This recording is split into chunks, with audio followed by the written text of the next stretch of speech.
Assalamualaikum warahmatullahi wabarakatuh. Selamat datang kembali di channel YouTube saya. Puji syukur kita panjatkan kehadirat Allah Subhanahu wa Ta'ala, karena saya masih diberi kesempatan untuk menyapa kalian semua dalam keadaan sehat walafiat.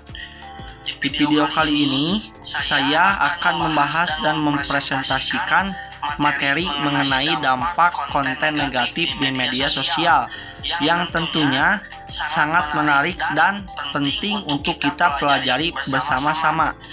Tanpa berlama-lama lagi, kita langsung aja masuk pembahasan materinya. Nah, selanjutnya kita masuk ke contoh kasus. Di sini yang ke-1 ada banyak konten buruk, sering melihat ejekan, berita bohong, dan video kekerasan di HP setiap hari. Jadi kebanyakan banyak konten buruk itu di media sosial seperti IG, TikTok, dan lain-lainnya. Terus di sini selanjutnya ada main HP tanpa pengawasan.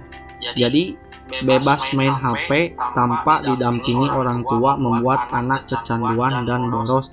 Jadi kita kalau punya anak harus didampingi, harus diawasi, karena kebanyakan zaman sekarang umur baru 2 tahun juga udah main HP lah gitu. Kita gitu harus mendampingi anak, harus diawasi.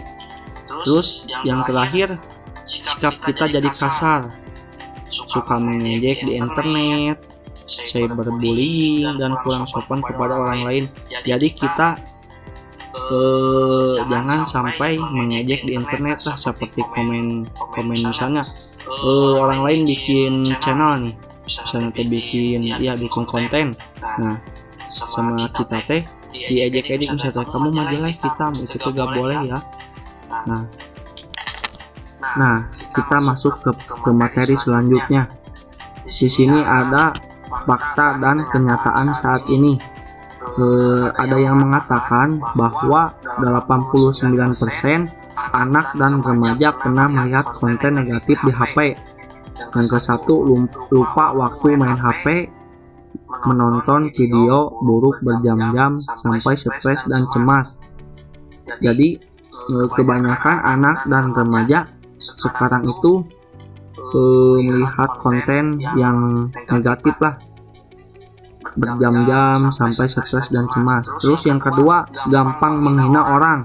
Karena merasa tidak ketahuan orang, jadi berani memfitnah dan berkata kasar di medsos. Jadi yang seperti akun fake lah gitu, kan kebanyakan akun itu ada yang fake lah, jadi gak tahu siapa orangnya gitu. Kebanyakan zaman sekarang gampang menghina orang lah gitu. Terus yang ketiga, ikut-ikutan kata buruk. Jadi bahasa kasar dari internet sering ditiru dan dipakai saat berbicara di sekolah. Fenomena itu cyberbullying, penyebaran hoaks, dan perilaku intimidasi dari konten negatif. Jadi kebanyakan anak-anak sekarang itu bahasanya kasar lah gitu, karena suka melihat konten-konten dari TikTok, IG, dan lain-lainnya, sering ditiru lah gitu. Keburukan orang lain teh sering ditiru oleh anak-anak sekarang. Nah, di sini ada penyebab utama masalah. Yang ke-1, belum paham risiko. Jadi banyak yang belum tahu mana berita benar dan bohongnya, serta tidak sadar bahwa apa saja yang diketik di internet bisa merugikan masa depan.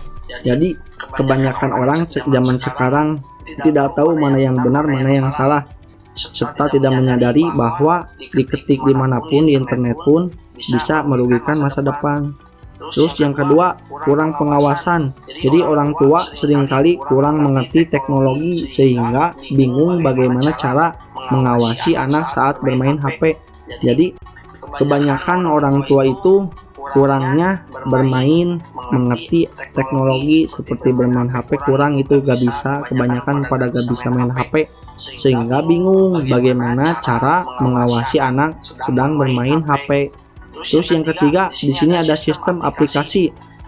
Aplikasi media sosial sengaja menampilkan konten yang heboh dan bikin banyak marah agar terus orang mau menonton terus-menerus. Jadi kebanyakan aplikasi itu seperti TikTok dan IG sengaja menampilkan konten-konten yang misalnya konten yang ceria, yang ketawa, dan ada yang bikin konten yang marah-marah gitu agar kita menonton terus-menerus. Ke materi selanjutnya, jadi akibat buruk yang muncul. Yang ke-1, kesehatan mental mengganggu, menjadi orang gampang cemas, sedih, dan minder karena selalu membandingkan diri dengan orang lain. Jadi dari ejekan orang lain itu ya kita jadi menjadi gampang cemas, sedih, minder karena membandingkan diri dengan orang lain gitu. Terus yang kedua, nilai sekolah turun. Jadi masuk kelas jadi tidak fokus karena malas belajar, karena pikirannya selalu terbayang HP sehingga menurun kualitasnya pendidikan dan fokus belajar. Jadi kita belajar itu tidak fokus karena terus-menerus memikirkan HP. Jadi sehingga menurunkan kualitas pendidikan dan fokus belajarnya. Terus yang ketiga, hubungan teman rusak, rasa peduli berkurang, makin sering saling mengejek dan mudah bertengkar. Jadi hubungan kita dengan teman itu jadi pedulilah, berkurangnya peduli gitu. Jadi makin sering mengejek lah, seperti ini mah jelek, itu mah jelek lah gitulah, dan bertengkar. Nah, kita masuk ke materi selanjutnya. Di sini ada solusi atau cara mengatasinya. Langkah sederhana dari 5 sudut pandang untuk menyelamatkan anak muda dari konten buruk. Nah, di sini ada Al-Quran dan hadis.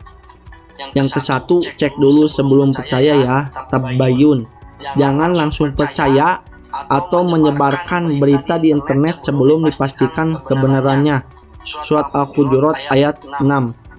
Terus yang kedua, bicara baik dan sopan. Gunakanlah kata-kata yang jujur, santun, dan jangan pernah mengejek atau memfitnah orang lain.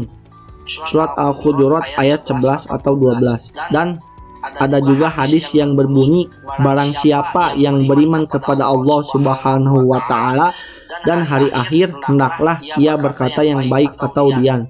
Al-Bukhari dan Muslim. Terus yang ketiga, ada jaga hati dan pikiran.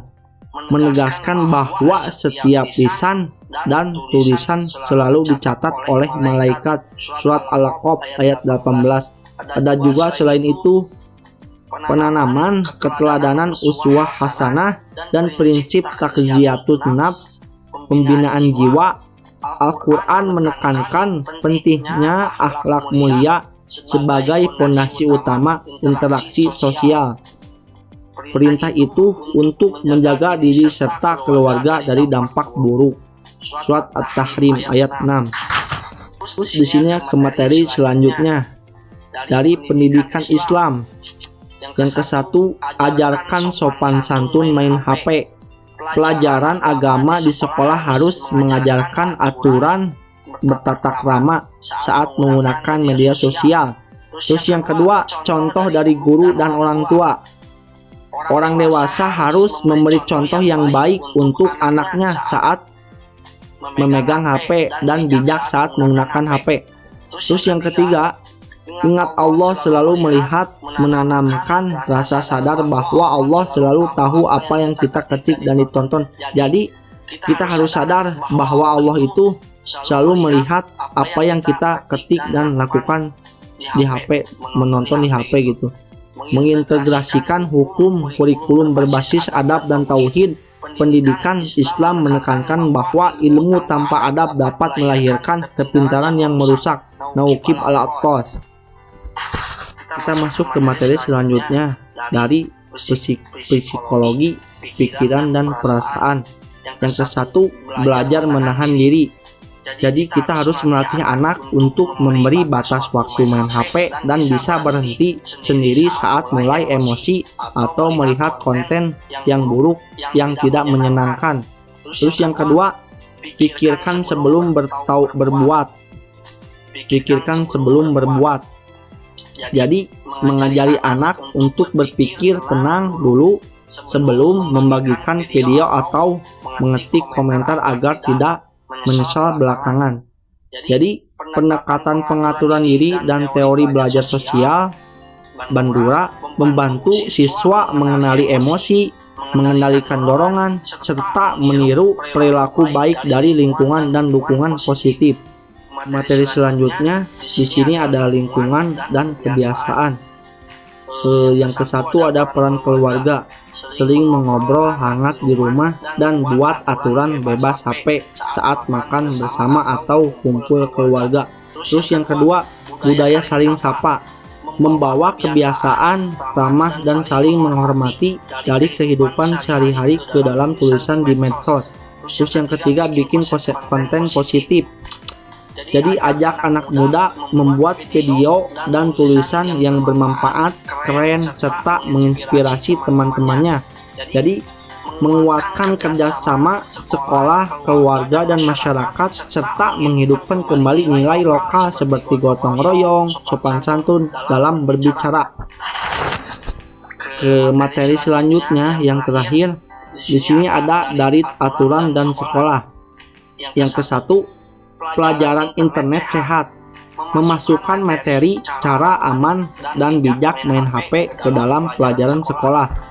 Yang kedua, aturan hukum yang tegas, memberikan saksi yang jelas bagi siapa saja yang melakukan kejahatan internet agar kapok.